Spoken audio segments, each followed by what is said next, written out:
Please. You have to forget you saw me. The voice came from the darkness beyond Anna's flashlight beam.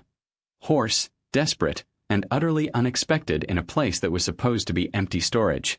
What was meant to be a routine basement cleaning in the Syndicate mansion had just become the moment that would either kill her or change everything. The Invisible Woman meets the Chained King. Anna is a poor housemaid, one of dozens of nameless workers who keep the Black Sun Syndicate's mansion pristine and their secrets buried. She works with her head down, her questions unasked, her existence deliberately forgettable. Survival means being invisible. Late one evening, she's sent to clean the lowest level of the estate, the old stone cellar that no one uses anymore. Her supervisor says it's just forgotten furniture and rat droppings.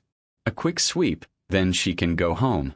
But when Anna's flashlight cuts through the darkness, she finds something the Syndicate never wanted found. A man chained to the dungeon wall, covered in cuts and bruises, left to waste away in silence. When he lifts his head and meets her eyes, tattoos marking his neck, recognition flashing across his rugged face, Anna realizes this isn't some random prisoner. She has found Crane, the missing Mafia boss, the man the entire underworld believes is dead, and keeping him alive could make her the Syndicate's next ghost. Welcome to the channel. You're about to hear a story that reminds us why love, patience, and hope still matter. Before we begin, please like this video, subscribe to the channel, and share the story with someone who needs hope today. Your support helps these stories reach hearts that truly need them.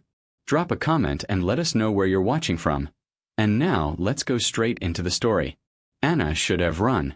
Every instinct screamed at her to drop the flashlight, back out of the cellar, and pretend she'd seen nothing but shadows and stone.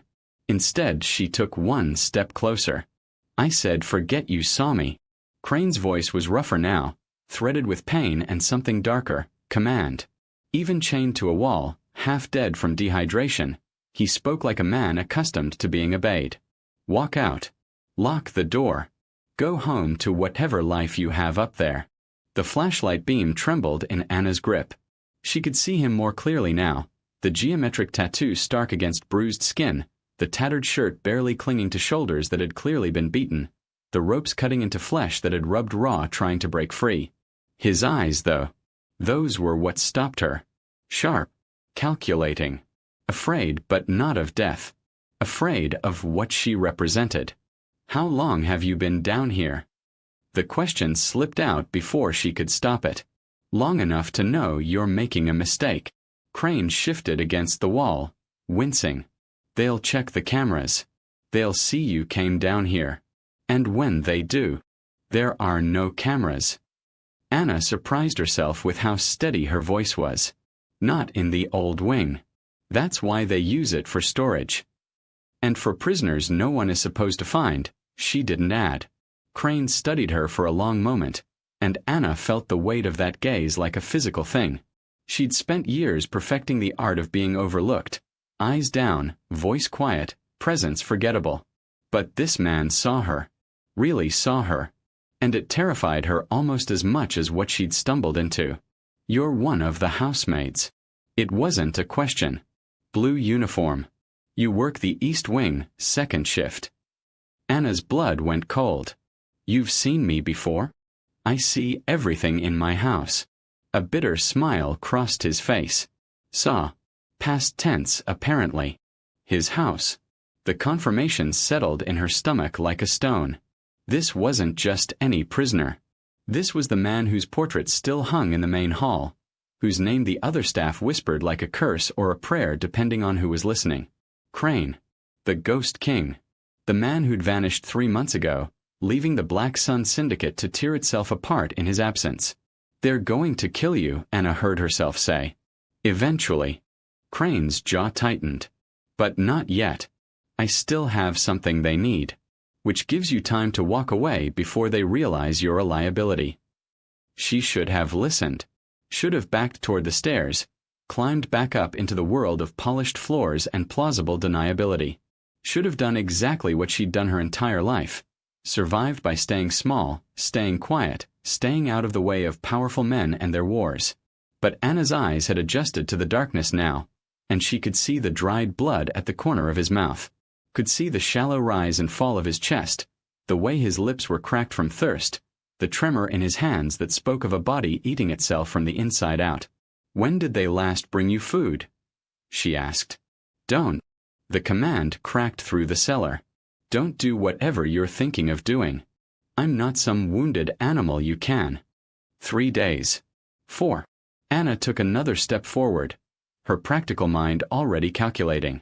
There's a storage pantry on this level. Canned goods the kitchen staff forgot about. And a water spigot by the old laundry room. "You're not listening." Crane's voice dropped to something dangerous, something that reminded her exactly what he'd been before they chained him here. "If they catch you helping me, they won't just fire you. They'll erase you. Do you understand what that means?" Anna understood perfectly.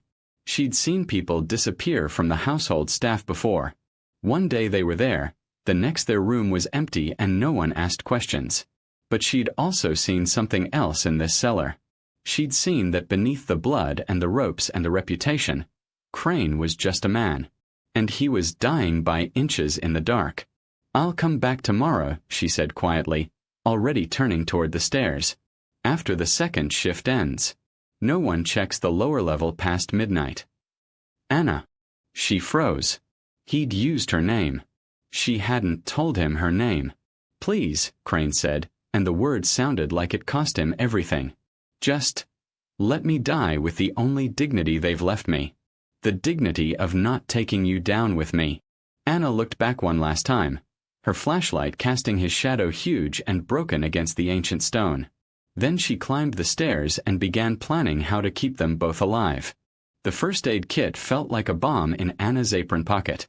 She'd taken it from the staff quarters medical cabinet during the shift change, when the hallways emptied and the supervisors gathered in the break room for their evening briefing. Gauze, antiseptic. Pain medication she'd tell anyone who asked was for her own headaches. Small enough to hide. Significant enough to matter. The cellar door opened with the same rust-throated groan as the night before. Anna winced, listening for footsteps on the floors above. Nothing but the distant hum of the ventilation system and her own pulse hammering in her ears. Crane was awake when her flashlight found him. Of course he was. She doubted he'd slept at all. "You came back."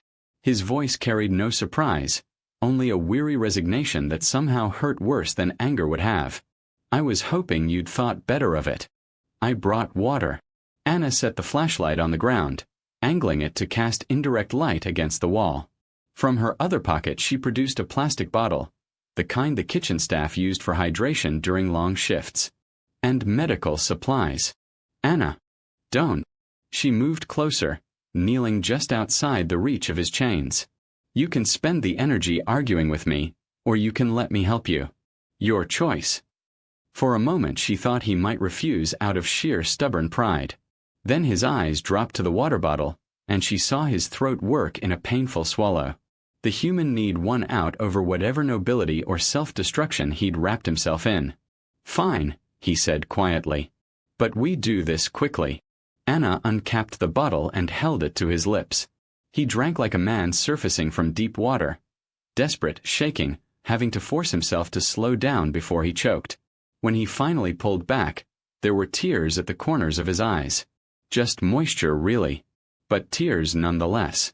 "Thank you," Crane whispered, and Anna pretended not to notice the rawness in his voice. She worked in silence after that, the way she'd learned to work in this house, efficiently, invisibly, without wasted motion. She dampened gauze with antiseptic and cleaned the worst of the cuts on his shoulders, the ones that had started to fester in the damp cellar air. He flinched but didn't cry out, biting down on whatever sound wanted to escape. "You're good at this," he said after a while. "I have a younger brother." Had. Anna kept her eyes on the wound she was bandaging. "Hemophilia. I learned to be careful with blood." "I'm sorry." The unexpected gentleness in those 2 words made her hands still. She looked up and found him watching her with an expression that didn't match the reputation, the tattoos, the legend. He looked tired. Deeply, existentially tired. "They say you killed 17 men in one night," Anna said, resuming her work. "The Red Harbor massacre. They say you did it with your bare hands and never lost that smile." They say a lot of things. Did you? Crane was quiet for so long she thought he wouldn't answer. Then, 16. And I didn't smile. I threw up afterward in an alley, shaking so hard I thought my bones would break. Anna's hands paused again. Why tell me that? Because you're risking your life for me based on who you think I am. His eyes held hers in the dim light. You deserve to know the truth. I've done terrible things, Anna. Built an empire on blood and fear. The monster they talk about. He's real. I'm him. She applied the last bandage, her fingers gentle against his ravaged skin. Monsters don't throw up in alleys. No. A bitter sound, not quite a laugh. What do? They don't thank people for water. They don't apologize for losses they didn't cause. They don't warn away someone trying to help them. Anna gathered the used gauze, tucking it back into her pocket to dispose of safely upstairs. I've worked in this house for 2 years, Mr. Crane. I've met your lieutenants. I've cleaned up after their parties, listened to how they talk about the staff when they think we can't hear. I know what monsters look like. They're planning something, Crane said abruptly. The coup wasn't just about taking my territory. There's an endgame I haven't figured out yet. Documents I kept in my private study. Did they move them? Change anything in that room? Anna thought back to the sealed office on the 3rd floor, the one she was forbidden from entering. The door's always locked now. Armed guard during the day. His jaw tightened. Then whatever they're planning, it's in there. And it's big enough they're willing to risk keeping me alive to access it. The shocking truth you mentioned before. The tip of it. Crane leaned his head back against the stone, exhaustion finally breaking through his carefully maintained composure. But tonight, I'm just grateful for clean wounds and water. Thank you, Anna. Truly. She stood, collecting her flashlight. At the base of the stairs, she paused. I'll bring food tomorrow. Real food, not just water. You're going to get caught. Probably, Anna admitted. But not tonight. As she climbed back into the world of light and lies, she realized something had shifted in the cellar's darkness. She'd come down to help a prisoner. She was leaving having met a man. And that changed everything. Anna knew she'd made a mistake the moment she saw Victor in the East Wing corridor. The security chief stood with his arms crossed, watching the housekeeping staff filter past with the kind of predatory stillness that made her skin crawl. He was new to the position, appointed after Crane's disappearance, and he wore his authority like a weapon he was eager to use. Their eyes met for half a second. Anna dropped her gaze immediately, falling into the rhythm she'd perfected over 2 years of survival. Shoulders slightly hunched, steps quick but not hurried, face pleasantly blank. Just another maid with another cart of cleaning supplies, beneath notice, beneath threat. She was 3 steps past him when his voice cut through the hallway chatter. You. The one with the blue cart. Anna's heart stopped, but her feet didn't. Years of practiced invisibility took over. She slowed, turned with the mechanical compliance of someone used to following orders, kept her expression mildly confused, as if she couldn't quite believe he meant her. Sir. Victor's eyes narrowed. He was younger than Crane, maybe 35, with the kind of muscle that came from gym memberships rather than real violence. But his gaze was sharp, cataloging details. You work the lower levels, don't you? Sometimes, sir. Wherever they assign me. Anna's voice carried the perfect note of deference. Not quite afraid, not quite confident. The voice of someone who existed to serve and expected nothing more. The old cellar wing. You cleaned down there recently. Every nerve in Anna's body screamed to run. Instead, she tilted her head slightly, as if trying to remember. The storage level? I swept the main corridor Tuesday, I think. Or was it Monday? The days blur together. She offered a small, apologetic smile. Is there a problem with my work, sir? The door to the lower vault section. Someone's been opening it. Victor took a step closer. The lock shows where. Fresh where. Anna's mind raced. The vault section. He meant the dungeon level, the place she'd been visiting for 3 nights running. But she couldn't know that's what he was talking about. She had to be the maid who knew nothing, noticed nothing, remembered nothing. I'm not sure which door you mean, sir. There are so many in the old wing. She gestured vaguely with one hand. I just clean where the supervisor tells me. I don't have keys to any of the locked rooms. It was the truth, technically. She'd been picking the lock with a bent hairpin. Victor studied her for a long moment. Anna kept her breathing steady, her posture submissive, her eyes slightly unfocused in the way of people who'd learned not to see too much. She thought of every maid she'd ever worked with, every invisible woman who'd survived by being forgettable. She became them. What's in your cart? Victor asked suddenly. Cleaning supplies, sir. Would you like to check? Anna stepped aside, gesturing to the cart with the weary patience of someone who'd been searched before and knew resistance only made it worse.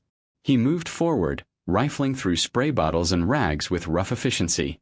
Anna's pulse thundered in her ears. The first aid kit was back in the staff quarters, but there was a crust of bread wrapped in a napkin at the bottom of the cart, hidden under the bleach containers. Food she'd taken from the kitchen for tonight's visit. Victor's hand moved toward the bottom layer. Sir. A voice called from down the hallway. Another guard, younger, slightly breathless. They need you in the security room. Camera malfunction on the north perimeter. Victor's hand paused. He looked at Anna one more time, and she saw the calculation in his eyes. Was this forgettable maid worth his time when there were actual security concerns demanding attention? Get back to work, he said finally, stepping away from the cart. And stay out of the restricted areas. Next time I catch you near those doors, we'll have a longer conversation. Yes, sir. Of course, sir. Anna ducked her head and pushed the cart forward, moving at the same steady pace as before. Not too fast. Never too fast. That's what guilty people did. She made it around the corner before her hands started shaking. The staff bathroom was empty, thank God. Anna locked herself in a stall and pressed her forehead against the cool metal door, forcing air into her lungs. That had been close. Too close. Victor wasn't stupid, and he was clearly suspicious about the cellar access. How long before he decided to check the vault section himself? How long before he found Crane and realized someone had been helping him? She couldn't go back tonight. It was too risky with Victor actively watching. But if she didn't go back, Crane would have no water, no food. He'd last another day, maybe two, before dehydration became critical. Anna closed her eyes, thinking. The shift change happened at 11. Victor usually left the mansion by midnight. She'd seen him walk to his car from the service entrance window. If she waited until 12:30, took the servant's stairwell instead of the main passage, moved through the unmonitored blind spots she'd memorized over 2 years of cleaning every corner of this place, it could work. It had to work. Because the alternative was abandoning Crane to die slowly in the dark, and Anna had already crossed too many lines to turn back now. She'd spent her entire life being invisible by choice, by necessity, by survival. But invisibility was only useful if you knew how to wield it. And tonight, she'd use every trick she'd ever learned to disappear completely. At 12:47 a.m., Anna descended into the cellar with bread, water, and the certain knowledge that Victor was hunting for proof she existed. The shadow on the stairs was closing in. Hold up, we're getting into the best part, so subscribe first. Then comment your location. Now brace yourself. This story is about to explode. Victor is my son. The words hit Anna like a physical blow. She nearly dropped the water bottle she'd been holding to Crane's lips. What? Not biologically. Crane's voice was hollow, scraped raw by something worse than thirst. But in every way that mattered. I found him on the streets when he was 17. Starving. Beaten half to death by loan sharks his father owed money to. I gave him a home. Taught him everything. Made him my second in command. His laugh was broken glass. My heir. Anna slowly lowered the bottle, her mind reeling. The man who'd searched her cart, who was hunting for evidence of her visits, who would erase her without hesitation. That man had been raised by the prisoner chained before her. He's the one who did this to you, she said quietly. He's the one who planned it, executed it, sold my own lieutenants on the idea that I was weak, paranoid, losing my edge. Crane's jaw tightened. The night of the coup, he brought me down here himself. Do you know what he said while he chained me to this wall? Anna shook her head, unable to speak. He said, "You taught me that power respects only strength, Father. And you've grown too soft to keep it." Crane closed his eyes. He wasn't wrong. I had grown soft. Started questioning the violence, the bodies, the endless expansion. Started thinking there might be another way to run the syndicate. And that weakness made me blind to what he was becoming. The bitterness in his voice was suffocating. Anna set down the water bottle and unwrapped the bread she'd brought, tearing it into smaller pieces he could manage. But she didn't offer it yet. Something about this moment felt fragile, like speaking would shatter whatever trust had formed between them in this darkness. "The documents in my study," Crane continued. "They're not just ledgers or territory maps. They're insurance files. Blackmail material on every corrupt official, every dirty cop, every politician who's taken syndicate money over the past 15 years. Victor needs them because he's planning something bigger than a simple coup. He's building an empire that reaches into the government itself. And without those files, he can't control the people he needs to make it happen." "Why keep you alive then?" Anna asked. "If he needs the files, why not just torture the information out of you?" "Because I'm not stupid enough to tell him the real location. The study is a decoy. The actual files are in a safety deposit box only I can access, with biometric verification and a dead man switch. If I die, the contents get mailed to every news outlet in the country." Crane's smile was grim. "So he keeps me here, alive, waiting for me to break or for his tech people to crack my security protocols. Whichever comes first." Anna processed this in silence, offering him small pieces of bread. He ate slowly, painfully, each swallow an effort. When he'd finished half of what she'd brought, she spoke. "My brother didn't die from his hemophilia." Crane's eyes snapped to hers, surprised by the sudden shift. "He was killed. By my stepfather." The words came out flat, emotionless, the way they always did when she told the story. "I was 16. My mother had remarried a year earlier, and he seemed kind at first. Patient, understanding about the medical bills, the hospital visits, the way our lives revolved around keeping my brother alive." Anna stared at the dark stone wall behind Crane's head. "Then one night I came home from my shift at the grocery store and found my brother bleeding out on the kitchen floor. My stepfather standing over him, drunk, screaming about how he was tired of wasting money on a defective kid. Anna. I called 911. Did everything right. But my brother was 12 years old and he'd been beaten so badly the paramedics couldn't stop the internal bleeding in time." Her voice remained steady, mechanical. "My stepfather got 7 years. Served 4. My mother stood by him at the trial. Said I was exaggerating, that it was an accident, that her husband would never intentionally hurt anyone. The silence in the cellar was absolute. She chose him over you, Crane said softly. She chose survival. Just like I've been doing ever since." Anna finally met his gaze. "I learned that day that the people closest to you are the ones who can destroy you most completely. That love doesn't protect you from betrayal. That sometimes the person who raised you, who promised to protect you, will be the one holding the knife. Is that why you're helping me?" Crane asked. "Because you see yourself in this?" "No." Anna began gathering the empty bottle and bread wrapper. "I'm helping you because I've spent 10 years being invisible, being forgettable, letting the world tell me I don't matter. And maybe I don't. Maybe I'm just a maid who's going to die in the cellar alongside a monster who grew a conscience too late." "Then why?" She paused at the base of the stairs, her flashlight casting their shadows huge against the ancient stone.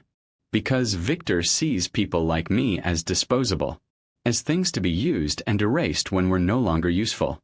And I'm tired of proving him right." Anna's voice hardened. "Your son wants to build an empire on the backs of invisible people like me.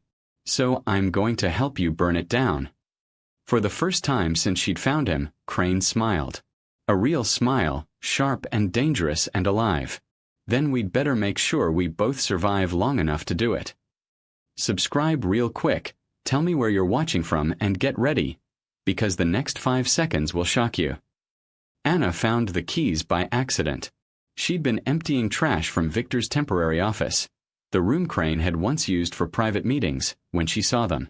A ring of old iron keys hanging on a hook inside the desk drawer, half hidden behind a stack of ammunition magazines. The drawer had been left open, carelessly, the way people leave things when they feel untouchable. Her hand was reaching for them before her mind caught up. This was insane. If Victor noticed they were missing, if anyone saw her take them, if the camera she swore didn't exist in the old wing actually did. But her fingers closed around cold metal anyway, and the keys disappeared into her apron pocket with a whisper of sound that felt deafening in the quiet office. She finished her cleaning duties in a fugue state, going through the motions while her mind raced ahead to the cellar, to Crane, to the possibility of freedom that now hung heavy against her hip. The shift dragged on forever. Every supervisor who glanced her way felt like an accusation. Every guard who passed in the hallway seemed to stare too long. By the time she descended the cellar stairs at 1 a.m, her hands were shaking so badly she nearly dropped her flashlight. "You're late," Crane said when the beam found him. Then he saw her face. What happened? Anna didn't answer. She crossed the space between them and held up the key ring, the iron keys catching the light like promises. Crane went absolutely still. "Where did you get those?" "Victor's office." "I think." Anna moved closer, examining the shackles that bound his wrists to the wall. Heavy iron cuffs, old but solid, with locks that looked brutally simple. "I think one of these will fit." "Anna, if he realizes they're gone, then we need to move fast." She selected the largest key, her hands steadier now that she had a task to focus on. "Once you're free, we can." "No." The words stopped her cold. She looked up to find Crane watching her with an expression that was equal parts gratitude and devastation. "What do you mean, no? Look at me." His voice was quiet, achingly gentle. "Really look at me, Anna." She did. And for the first time since she'd found him, she saw past the legend and the tattoos and the sharp intelligence in his eyes. She saw the way his skin had taken on a grayish pallor. The way his breathing was too shallow, too careful. The way his legs trembled when he shifted his weight, even chained as he was. He'd lost at least 20 pounds in the 3 months since the coup. His body was eating itself. "I can't walk," Crane said simply. "Maybe 50 feet before my legs give out. Maybe less. And if we try to escape now, with me like this, we'll both die before we reach the front gate. Then I'll help you. Support your weight. And when Victor's guards spot us, when they start shooting, you think we're going to outrun bullets." He shook his head. "Anna, I know what you're thinking. I know what those keys represent. But freedom we can't survive isn't freedom at all." Anna's hand tightened around the keyring until the metal bit into her palm. He was right. God help her, he was right. She'd been so focused on the romance of unlocking his chains that she hadn't thought past that moment. Hadn't planned for the reality of a man who'd been starved and beaten for months trying to fight his way out of a mansion full of armed guards. "How long?" she asked. "How long until you're strong enough?" Crane considered this, and she could see him doing calculations she didn't want to understand. With regular food, water, maybe some exercise to rebuild the muscle mass? 2 weeks. Maybe 3 if we're being realistic. 2 weeks. Anna laughed, but there was no humor in it. Victor is already suspicious. He's watching the staff, the lower levels. You think we have 2 weeks before he figures out what I've been doing? No, Crane admitted. Which is why we need to be smart about this. Anna knelt beside him, close enough that she could see the old scars mixed with new ones on his shoulders, close enough to smell the stale sweat and blood that permeated the cellar. "Tell me what you need." "Protein. Real protein, not just bread. Dried meat if you can get it, cheese, anything calorie-dense." His voice shifted into something harder, more focused. The voice of a man who'd built an empire through strategic thinking. And I need you to unlock these chains every night. Let me stretch, move, build back enough strength to stand without falling. If someone comes down while you're unchained, then you lock them again fast and pray they don't notice. Crane held her gaze. I know what I'm asking, Anna. I know the risk. But if we're going to do this, if we're going to actually escape, we need time I'm not sure we have and strength I definitely don't have. So we buy both, one night at a time. Anna looked down at the keys in her hand. They felt heavier now, weighted with implication and danger and the growing certainty that she'd crossed a line she could never uncross. Okay, she said finally. But we start tonight. Right now. She selected the largest key and inserted it into the lock on his right wrist. The mechanism was old, rusty, but it turned with a click that sounded like a gunshot in the quiet cellar. The shackle fell away. Crane's arm dropped, and he gasped. Pain or relief or both. Anna moved to his left wrist, unlocked it with the same key, watched the second shackle clatter against stone. For the first time in 3 months, Crane was unchained. He tried to stand immediately, pushing off the wall with determination that crumbled the moment his legs refused to support his weight. Anna caught him before he fell, taking his weight against her shoulder, feeling how light he was, how breakable. Easy, she murmured. We have time. Do we? Crane's voice was raw against her ear. Do we really? Anna didn't answer because they both knew the truth. The keys were a gift of steel and possibility. But the real question was whether they'd live long enough to use them. Anna heard the news in the kitchen. She was refilling her cleaning cart when 2 of Victor's lieutenants walked past, voices low but not low enough. The words Friday night and permanent solution and no more loose ends drifted through the doorway like smoke signals from a funeral pyre. Friday. 3 days from now. Her hands kept moving on autopilot, arranging spray bottles and rags while her mind screamed. 3 days until they killed Crane. 3 days until her nightly visits, her stolen food, her dangerous mercy became completely pointless. 3 days until Victor erased the last evidence of his betrayal. She was so focused on the deadline ticking in her head that she didn't notice the kitchen had gone quiet until a hand clamped down on her shoulder. Anna. My office. Now. Victor's voice was pleasant, conversational. That's how Anna knew she was in trouble. The walk to his office felt like an execution march. Other staff members averted their eyes as they passed, the way people always did when someone was being singled out by management. Anna kept her expression neutral, her pace steady, even as every instinct screamed at her to run. Victor closed the office door behind them with a soft click. Sit. Anna sat in the chair across from his desk, hands folded in her lap, eyes downcast. The perfect picture of a compliant employee waiting to be reprimanded for some minor infraction. Inside, her heart was trying to hammer its way out of her chest. Victor didn't sit. He leaned against his desk, arms crossed, studying her with the same predatory stillness she'd seen in the hallway days ago. The silence stretched out, deliberate, oppressive. An interrogation technique. Make them uncomfortable. Make them want to fill the quiet with confession. Anna had been invisible too long to fall for it. She waited. You've been with us for 2 years, Victor said finally. Yes, sir. Good worker. Quiet. Never cause problems. The kind of employee we value. He paused. The kind of employee who knows how to keep her head down and her mouth shut. I try my best, sir. I'm sure you do. Victor picked up a tablet from his desk, scrolling through something. Which is why I'm confused about the irregularities in your schedule. Anna's blood turned to ice, but her face remained placid. Sir, you've been clocking out at 11, same as always. But security logs show you leaving the building closer to 2, sometimes 3 in the morning. He looked up from the tablet. Where do you go for those extra hours, Anna? The lie had to be immediate, believable, boring. The staff bathroom, usually. Or the break room. She allowed a hint of embarrassment to color her voice. I have stomach issues, sir. The cheap food, the stress. Sometimes I need time to compose myself before the walk home. It was humiliating enough to be true, mundane enough to be dismissible. Victor's expression didn't change. 3 hours in the bathroom. Not continuously, sir. I clean up, rest a bit. Sometimes I fall asleep on the break room couch. I know I should clock out properly, but I was worried if I logged the extra time, it might seem like I was trying to get overtime pay I didn't earn.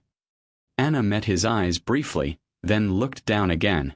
I'm sorry if I caused confusion with the logs. Victor set down the tablet. We've had some security concerns lately. Equipment going missing. Locked doors showing signs of tampering. He moved closer, and Anna had to force herself not to flinch. You wouldn't know anything about that, would you? No, sir. I only clean where I'm assigned. I don't have access to locked areas. Right. Of course. He was close enough now that she could smell his cologne, expensive and cloying. The thing is, Anna, I have a problem. Someone has been accessing restricted areas. Someone with keys they shouldn't have. And you're one of the few staff members who works late enough to move through the building unnoticed. Anna's mind raced. Did he know about the keys? Had he checked his drawer, noticed they were missing? Or was this fishing expedition, trying to provoke a reaction? I understand your concern, sir, but I promise I haven't been anywhere I shouldn't be. Just the bathrooms and break room like I said. She let her voice quaver slightly. If someone has been stealing, maybe it's one of the night security guards? They have access to everything. It was a calculated risk, deflecting suspicion toward his own people. But it also made sense. Who would suspect the invisible maid when armed guards moved freely through every locked door? Victor's jaw tightened. For a moment Anna thought she'd overplayed it, that he'd see through the suggestion to the manipulation beneath. Then he stepped back, returning to his position behind the desk. You're probably right. Still, I need to be thorough. He opened a drawer, pulled out a sheet of paper. I'm reassigning you. East Wing only. Daytime shifts. No more late nights. No more lower-level access. The words hit like a physical blow. No late nights meant no visits to Crane. No lower-level access meant even if she tried, she'd be caught immediately. Sir, Anna caught herself before she could protest too much. I understand. Thank you for the opportunity to work better hours. Good. The new schedule starts tomorrow. Victor's smile didn't reach his eyes.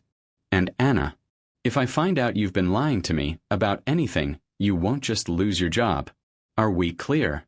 Crystal clear, sir. Then get back to work. Anna stood, walked to the door on legs that threatened to give out.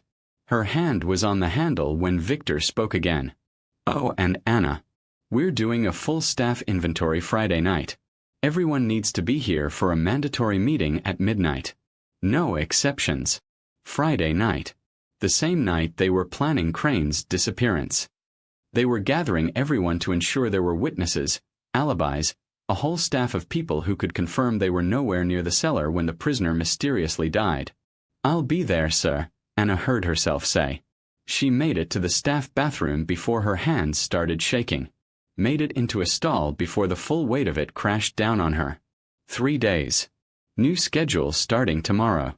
No access to the lower levels. A mandatory meeting the night they planned to kill Crane. The noose wasn't just tightening. It was already around both their necks. And Anna had less than 72 hours to figure out how to slip free before it snapped closed forever. Anna went to the cellar that night knowing it would be the last time. The new schedule started tomorrow. Victor would be watching. And in 3 days, Crane would be dead whether she helped him or not. The math was simple, brutal, final. She'd stolen better food this time. Real food. A small container of the beef stew the lieutenants had eaten for dinner, still warm. Fresh bread, not the dried crusts she usually managed. An apple she'd taken from the private kitchen, the kind they kept for Victor's personal use. If this was their last night, she'd make it count. Crane was already unchained when her flashlight found him. He'd been exercising. She could see the sweat on his skin, the tremor in his arms from pushing his weakened body too far. But he was standing. Barely, but standing. You're late, he said, then saw what she was carrying. Is that stew? bread. An apple. Anna set the flashlight down and opened the container, the smell of real food filling the damp cellar. Eat slowly. Your stomach isn't used to this much richness. Crane took the container with shaking hands, and for a moment he just stared at it like he'd forgotten what actual food looked like. When he finally took the first bite, his eyes closed, and Anna had to look away from the expression on his face. They sat in silence while he ate. Anna watched the shadows dance on the cellar walls, counted the seconds, tried not to think about the fact that this was goodbye even if neither of them had said it yet. "They're going to kill me Friday night," Crane said finally, his voice steady despite the words. "I heard Victor on the phone yesterday. He's done waiting for me to break." "I know. I heard them too." Anna pulled her knees to her chest, suddenly feeling very small in the vast darkness. "And they've reassigned me. Daytime shifts, East Wing only. I won't be able to come back down here even if I wanted to." "Good." She looked at him sharply. "Good. You've done enough, Anna. More than enough." Crane set down the half-empty container, his appetite apparently deserting him. "You gave a dying man dignity in his last days. Water, food, conversation, the knowledge that someone in this godforsaken house saw him as human." His voice softened. "That's not nothing. That's everything. So I'm just supposed to go back to my life? Pretend I never found you? Work my shifts while they murder you down here?" Anna's voice cracked. "How do I do that, Crane? How do I just? The same way you've survived everything else. By being smart. By staying invisible. By living." He leaned forward, and even in the dim light she could see the intensity in his eyes. "Listen to me. Victor is planning something catastrophic, and I can't stop it from down here. But you're still free. Still unconnected to me in any official capacity. You can walk away, find another job, another city. You can survive this." "I don't want to survive. I'm tired of surviving." The words came out harder than she intended. "Do you know what my life is? I wake up, go to work, clean up after people who don't see me, go home to an empty apartment, sleep, repeat. I've been invisible so long I'm not sure I exist anymore except as someone who empties trash and mops floors. Then leave. Start over somewhere else. Be visible. And watch the news 3 days from now knowing I let you die." Anna shook her head. "That's not being visible. That's being a coward with better lighting." Crane was quiet for a long moment. When he spoke again, his voice carried a weight that made her chest ache. "If I could give you one thing before Friday, what would you want?" The question caught her off guard. Anna thought about it, really thought about it. Not freedom, that was impossible. Not safety, that was a fantasy. Not even justice, though God knew they both deserved it. "A promise," she said finally. "What kind of promise?" "That if by some miracle you survive this, if you somehow get out and reclaim what Victor stole, you'll remember that people like me exist. That the invisible ones matter. That the maids and janitors and forgotten people aren't just scenery in your empire." Anna met his gaze. "Promise me you'll build something different. Something that doesn't grind people into dust and call it necessary." Crane stared at her for so long she thought he might refuse. Then he reached out, and his hand found hers in the darkness. His grip was weak but steady. "I promise you something better than that," he said.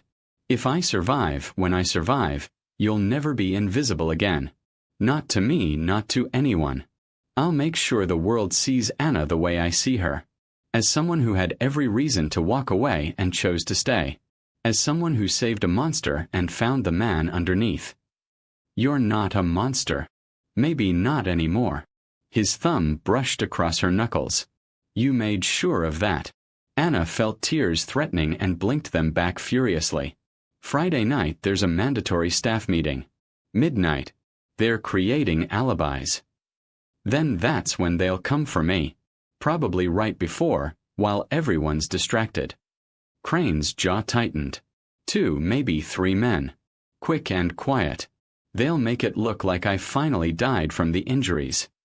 I could create a distraction. During the meeting, I could. No. The word was firm, final. You've done enough dying for me, Anna. If this is how it ends, I need to know you're somewhere safe, somewhere far from whatever bloodbath follows. Crane. Please. And there it was again, that word that seemed to cost him everything. Let me die knowing I didn't take you with me. Anna wanted to argue, to rage, to insist there had to be another way. But looking at him now, gaunt, exhausted, still trying to protect her even while chained in his own tomb, she knew he was right. Sometimes surviving was the only rebellion left. Okay, she whispered. Okay. They sat together in the darkness for another hour, sharing the apple, not talking about Friday or death or the empire that would bury them both. Just two people who'd found each other in the worst possible circumstances and made something almost like hope out of the ruins. When Anna finally stood to leave, Crane caught her hand one last time. Thank you, he said. For seeing me. Thank you, Anna replied.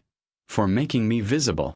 She locked the chains back around his wrists, gathered her supplies, and climbed the stairs knowing she'd never descend them again. Behind her in the darkness, Crane closed his eyes and began counting down the hours until Friday. The final meal was over. Now came the storm. If you're seeing this, subscribe now and drop your location. Destiny brought you here. The next scene proves it. Anna made her decision at 11:47 p.m. on Friday night. The staff meeting droned on in the main hall, Victor's voice explaining new security protocols that everyone knew were theater. Around her, 24 employees sat in folding chairs, bored and resentful at being kept past midnight. None of them knew that 3 floors below, men were preparing to execute a prisoner who'd been dead to the world for months already. But Anna knew. And she'd spent 3 days planning something so reckless it could only be called suicide or salvation depending on how the next hour unfolded. She raised her hand. Yes. Victor's irritation was barely concealed. Bathroom. Please. Anna made her voice small, apologetic, forgettable. He waved her away with the casual dismissal she'd counted on. She stood, moved toward the hallway, and the moment she was out of sight, she ran. The electrical room was in the basement, 2 levels above the cellar but close enough. Anna had studied the mansion's layout obsessively over the past 72 hours, mapping every circuit breaker, every backup system, every failsafe that kept Victor's fortress of light and surveillance functioning. She had 4 minutes before someone noticed her absence. Maybe 5 if she was lucky. The main breaker was labeled and locked, because of course it was. Anna pulled out the bent hairpin she'd used to pick the cellar lock and went to work. Her hands shook so badly the first attempt failed. The second. On the third try, the lock clicked open and she yanked the breaker with all her strength. The mansion plunged into absolute darkness. Shouts erupted from the floor above. Emergency lights kicked in after 3 seconds. Anna had counted on that, but they were dim, sparse, creating more shadows than illumination. Perfect. She grabbed the flashlight from her pocket and ran for the cellar stairs. The door was locked, but she had Victor's keys. Had kept them hidden for 3 days, knowing this moment would come, knowing she couldn't let Crane die in the dark without at least trying to drag him into the light. The lock turned. The door opened. Anna descended into blackness punctuated only by her flashlight beam and the sound of her own gasping breath. Crane. He was exactly where she'd left him 3 nights ago, chained to the wall, but his head snapped up at her voice. In the flashlight's glare, his eyes were wild, disbelieving. Anna, what did you? Shut up. We're leaving. She fell to her knees beside him, fumbling with the keys, hands shaking so badly she nearly dropped them. Right now. Tonight. I cut the power and we have maybe 10 minutes before they restore it and realize. The first lock clicked open. Then the second. Crane's arms fell free and he tried to stand, stumbled, and Anna caught him with strength she didn't know she possessed. I told you to stay away, Crane said, but he was leaning on her, letting her take his weight. I told you to be safe. And I'm tired of being safe. Anna pulled his arm over her shoulder, adjusted her stance to support him better. The service exit is 2 floors up. There's a blind spot in the camera coverage by the kitchen loading dock. If we can get there before the power comes back. Gunfire erupted somewhere above them. Shouts. The sound of boots on stone. They know, Crane said. His voice had shifted, become harder, more focused. Victor sent someone to check on me the moment the lights went out. Then we moved faster. They staggered toward the stairs, Crane's legs barely functional, Anna supporting most of his weight. Every step was agony. Every second felt like an hour. Behind them, flashlight beams cut through the cellar darkness and voices shouted orders to search the lower levels. There, a guard at the top of the stairs, silhouetted against emergency lighting, raising his weapon. Crane moved faster than Anna thought possible for a man who could barely stand. He grabbed her flashlight, hurled it at the guard's face with precision born from years of violence. The man stumbled backward, cursing, and they were past him, into the corridor, Crane's survival instincts overriding his body's weakness. Kitchen, Anna gasped. Through the kitchen to the loading dock. They burst through the kitchen doors and found chaos. Staff members confused by the blackout, guards shouting conflicting orders, Victor's voice cutting through the confusion demanding someone find the goddamn maid who'd been in the electrical room. Anna and Crane moved through the chaos like ghosts, staying low, staying quiet, using the confusion and darkness as cover. A lifetime of invisibility had taught Anna how to navigate spaces without being seen. Now she taught Crane, guiding him through the blind spots she'd memorized, the corners where light didn't quite reach, the paths that servants used to move unseen through the mansion. They were 20 feet from the loading dock when Victor appeared. He stood in the doorway, backlit by emergency lighting, a gun in his hand and an expression of such profound betrayal that Anna almost felt sorry for him. "Father," Victor said softly. "And the maid." How unexpected. Crane straightened, pushing away from Anna's support even though it clearly cost him. "Hello, son. Did you miss me? I missed the version of you that would have killed that girl the moment she became a liability." Victor's gun didn't waver. "This weakness is exactly why you had to be replaced." "Funny." Crane's voice was cold, lethal despite his condition. "I was thinking the same thing about you." He moved. Even weakened, even half-starved, Crane was still the man who'd built an empire through strategic violence. He grabbed a kitchen knife from the counter beside him and threw it in one fluid motion. Victor dodged, but the blade caught his shoulder, and his shot went wide. "Run!" Crane shoved Anna toward the loading dock. Now, Anna ran. Behind her, father and son collided in a tangle of violence and betrayal, grunts and thuds and the sound of bodies hitting tile. More guards poured into the kitchen. More shots. The world was chaos and darkness and the impossible sound of her own heartbeat somehow louder than the gunfire. She hit the loading dock door, burst through into cold night air and Crane was right behind her. Blood on his shirt. Victor's blood or his own, she couldn't tell. But he was moving, running on pure adrenaline and fury, and together they stumbled into the night beyond the mansion walls. Behind them, the fortress burned with emergency lights and rage. Ahead of them, the city stretched dark and uncertain. But they were free. The rugged boss and the invisible maid, forged in darkness, running toward whatever dawn they could steal from the ashes of Victor's empire. Anna had stopped being invisible. And God help anyone who tried to make her disappear again. Before I reveal the truth, subscribe and tell me where you're watching from. This twist changes everything. The safe house was a warehouse in the industrial district, one of Crane's old holdings that Victor hadn't known about. Inside, surrounded by loyal soldiers who'd never believed their boss was dead, Anna watched the Ghost King return from the grave. It took 2 weeks. 2 weeks of Crane eating real food, regaining strength, making phone calls to allies Victor had thought eliminated. 2 weeks of watching a half-dead man transform back into something dangerous and precise. The Empire hadn't forgotten him. It had been waiting. Anna watched it all from the shadows, the way she'd always watched powerful men reshape the world. Except now, when Crane made decisions, he turned to her first, asked her opinion, listened when she spoke. She was visible, just like he'd promised. On the 15th day, Crane's people moved on the mansion. It wasn't a battle. It was an execution. Victor's lieutenants, the ones who'd orchestrated the coup, were rounded up before dawn. The corrupted files from Crane's study, the real ones retrieved from that safety deposit box, were delivered to every news outlet in the city. By noon, half of Victor's political contacts were under investigation.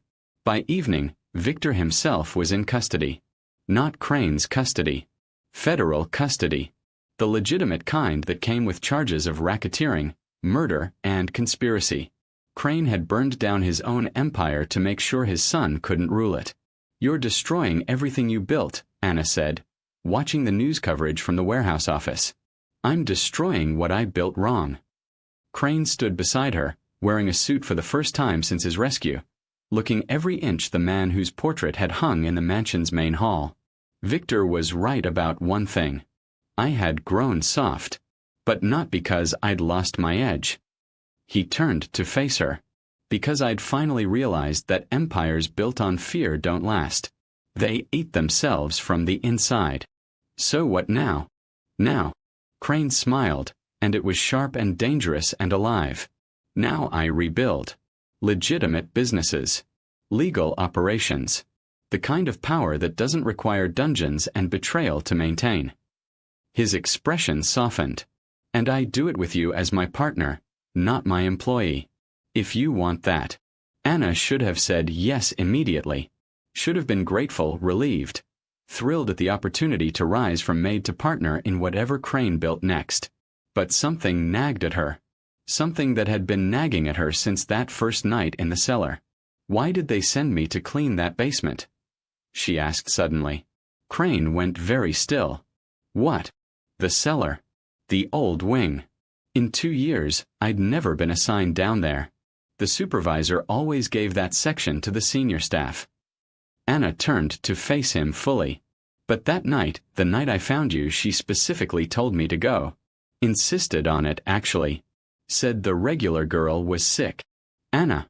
And the door was unlocked. Not picked. Unlocked. Her voice hardened. Someone wanted me to find you, Crane.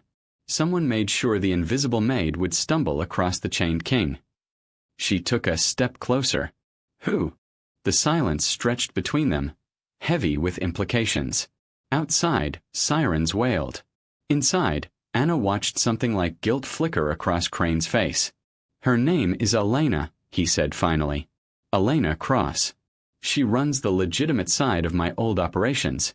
The cleaning companies, the staffing agencies, the infrastructure that keeps places like the mansion running. He paused.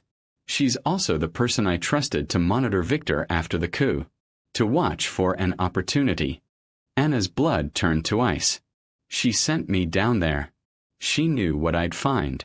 She knew someone needed to find me. Someone Victor wouldn't suspect. Someone. Disposable. The word came out flat dead. Someone invisible enough that if I got caught, it wouldn't trace back to your organization. That's not. Crane stopped because they both knew it was exactly that. Anna laughed, but there was no humor in it. I thought I chose to help you. I thought I made the decision to risk everything to be brave to finally matter. She looked at Crane, really looked at him. But I was always just a piece on someone else's board, wasn't I? No. Anna, no. Crane reached for her, but she stepped back. Maybe Elena put you in position. Maybe she opened the door. But everything after that. Every night you came back, every risk you took, every moment you chose not to walk away? That was you. All you. Was it? Anna's voice shook. Or was I just playing the role someone else wrote for me? The noble maid. The conscience for the monster. The prop in the Ghost King's resurrection story. You're not a prop. You're. Crane's phone buzzed. He glanced at it, and something changed in his expression. Anna, we need to continue this conversation, but I have to take this call. It's about Victor's trial. Of course.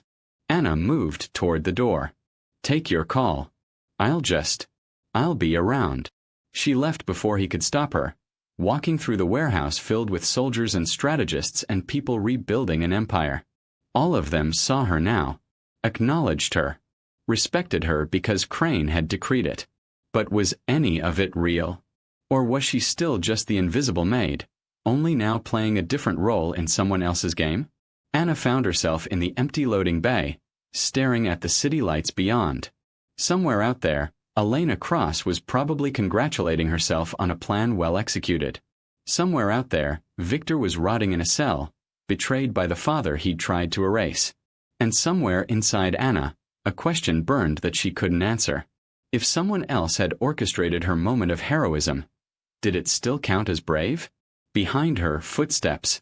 Anna turned to find Crane in the doorway, phone in hand, expression unreadable. "That call," he said slowly. It was from Elena. Anna's heart stopped. What did she want? To warn me. Crane's voice was carefully controlled, but Anna could hear the tension underneath. Victor is talking to the FBI, offering to turn state's evidence against everyone in the organization in exchange for a lighter sentence. Including you. Including me. Including Elena. Including everyone who helped orchestrate my escape. He paused. Including you, Anna. He knows your name. He knows you helped me. And he's going to use it to burn everything down. The words hung in the air between them like a death sentence. Anna had thought the story was over. Had thought they'd won, escaped, survived. But the Ghost King's return had only opened a new chapter. And this one might destroy them both. So what do we do? Anna asked, her voice steady despite the fear coursing through her veins. Crane smiled, dangerous and dark and utterly unrepentant. We finish what we started. Outside, the city lights glittered like promises or threats. Inside, the invisible Maid and the resurrected king prepared for one final war. The question wasn't whether they'd survive. The question was who they'd become when the dust finally settled. And whether Anna would ever know if her choices had truly been her own. To be continued. Dear viewers, thank you for being here. If you watch without subscribing, it's like leaving Anna invisible again. Forgotten in the shadows while the powerful reshape the world. When you click that button, you stand with every person who refused to stay silent. Please subscribe now and tell us in the comments where you're watching from.